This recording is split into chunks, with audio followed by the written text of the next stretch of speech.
fires today immolate the fringes of virtually every capital city. That could never have happened in Aboriginal times. 75% of the vegetation that we see today wasn't there prior to European settlement. We have to do more burning as the Aborigines did.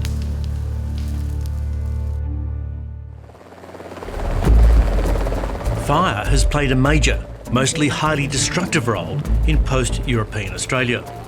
The most catastrophic bushfires, Black Thursday, Black Friday, Ash Wednesday and most recently Black Saturday, are named after the day on which they began.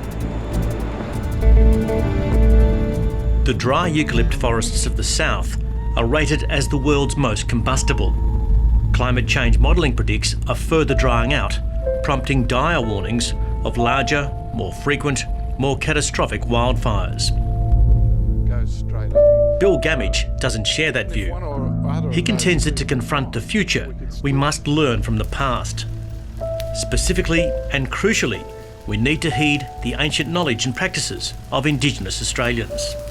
Europeans fear fire and Aborigines treat it as an ally. It's a totem, a very important totem, but it's also a friend. I say it's as much a friend in the bush as it is in the fireplace for Aboriginal people, whereas for Europeans it's a threat. And of course, that's self-confirming. As we know, fires today immolate the fringes of virtually every capital city. That could never have happened in Aboriginal times. Had there been fires that devastating in 1788, Aboriginal people could never have run away from them. And since they survived, it follows that such terrible fires didn't happen. And that helps explain why his book is called The Biggest Estate on Earth. Bill Gammage is not the first to show Aborigines used what has been dubbed fire stick farming, burning extensively and systematically throughout the year to ensure plentiful wildlife and plant foods. Several scientists have previously done that. But he is the first to exhaustively study the written and pictorial record left by the first European settlers. The scrub was very open when Europeans arrived. Their stories of driving coaches through country which is now very thick scrub. And what happened was simply that Aboriginal burning was stopped, and that allowed the scrub first and then the eucalypts to regenerate, and gradually the bush became denser and denser and denser. And you can see that particularly on hills, but you can see it on all kinds of vegetation, open, dry, western plains type of eucalypts, the wet sclerophyll forest, rainforest. Rainforest expands, wet sclerophyll forest gets thicker. So Aboriginal fire was actually making Australia not a natural landscape, but a made landscape. Aborigines made it.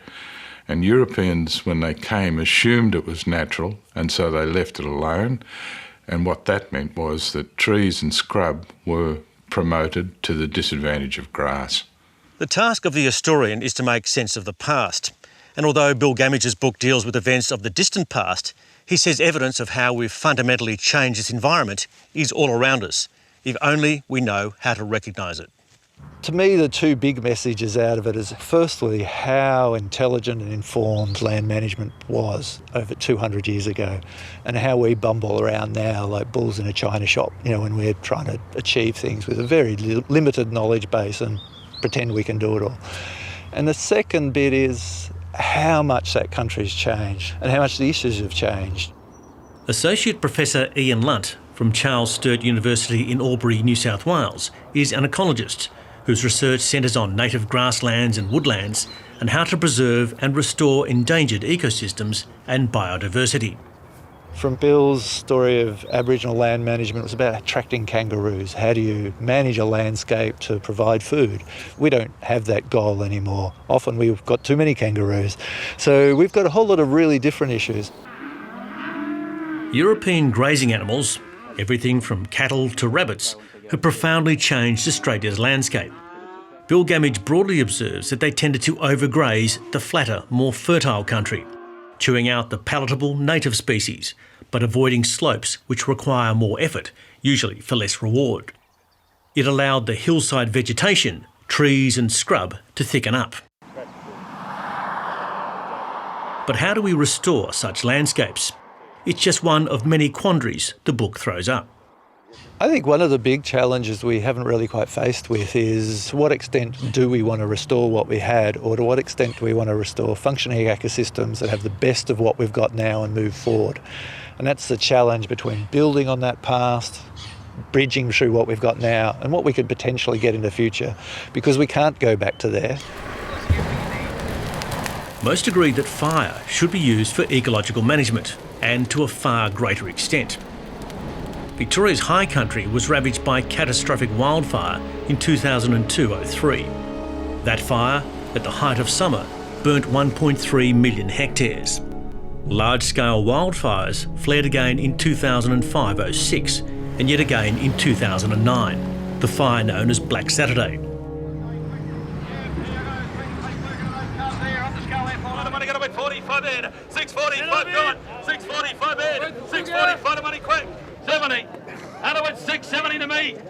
Those who live in the mountains and are most at risk from such fires hope Bill Gammage's book will help reshape public policy on land and fire management.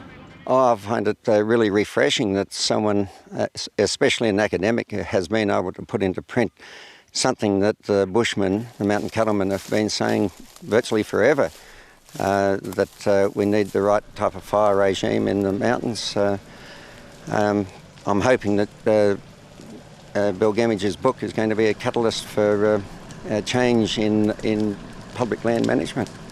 So I just hope it does make a difference and a lot of people read it and take on board what it says, because we can't go on the way we are to kill 180 people on Black Saturday and fires burn into the suburbs of Canberra, and the environmental destruction of these Holocaust feral fires is just, we're going to create a desert out there. We've just got to change, and hopefully something will change with this book. We have had a Royal Commission into the fires, we've had people killed, but to date nothing has changed. So hopefully from here on something will change. Brothers Chris and Bruce Cummins are cattlemen at Ensay in Victoria's East. Both heartily agree that Bill Gammage's examination of the past holds the key to confronting the future. Crucially, he shows that the loss of systematic burning by Aborigines very quickly led to a proliferation of scrub and bush. In fact, in 1888, despite all the land clearing for farming, the continent actually had more trees than in 1788. Key message is that in any patch of bush you look at anywhere in Australia, 75% of the vegetation that we see today wasn't there prior to European settlement. I think we have to get back to doing more burning as the Aborigines did. What the Gammage book says is not someone's theory or guesswork, it's what people recorded and early photographs and paintings, etc. So it's not guesswork. Across southern Australia, autumn heralds the main season for the systematic annual burning of the landscape. The cool nights and moderate daytime temperatures keep fires in check, fires that reduce the undergrowth that fuel destructive hot summer bushfires. The Royal Commission into the Black Saturday bushfires recommended far more extensive fuel reduction burning would help curtail such disastrous fires. Bill Gammage strongly endorses that finding. You can do it in the middle of winter, you can do it in autumn, you can do it in summer if you've got a lot of mini fire breaks, whereas we are reluctant to reduce fuel. A lot of firefighters would agree with me, I'm sure, we should reduce fuel, but then there are people who say, oh, well, it's going to dirty the washing, or it causes asthma, or black ground doesn't look good, and all these sort of things. And those people, I think, have to compare those things with people being killed by big killer fires. And as far as I'm concerned anyway, there's no contest. We've got to stop killer fires.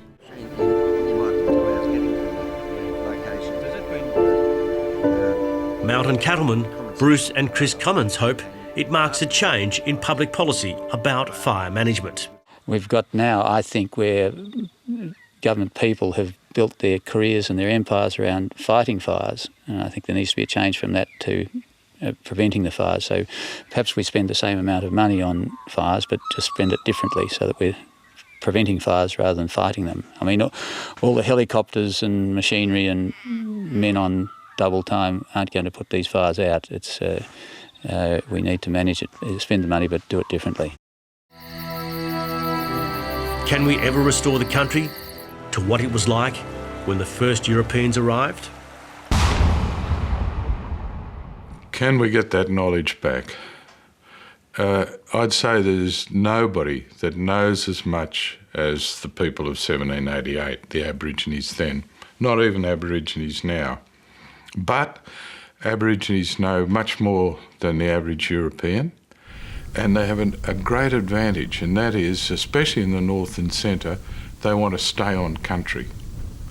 And the advantage of that is you learn local conditions, the local plants, how flammable they are, the local animals, what they need in terms of feed and shelter, where fire's dangerous, where it's safe, how often to burn. And staying on country and getting that local knowledge is the key to local fire management, and Aboriginal people are far and away the best place to do that. What we lost by not listening to people in 1788 is a real tragedy. What we could have learnt is just beyond imagination, and it's costing us a lot now in those cities and towns that get burnt and those people that get killed in fires.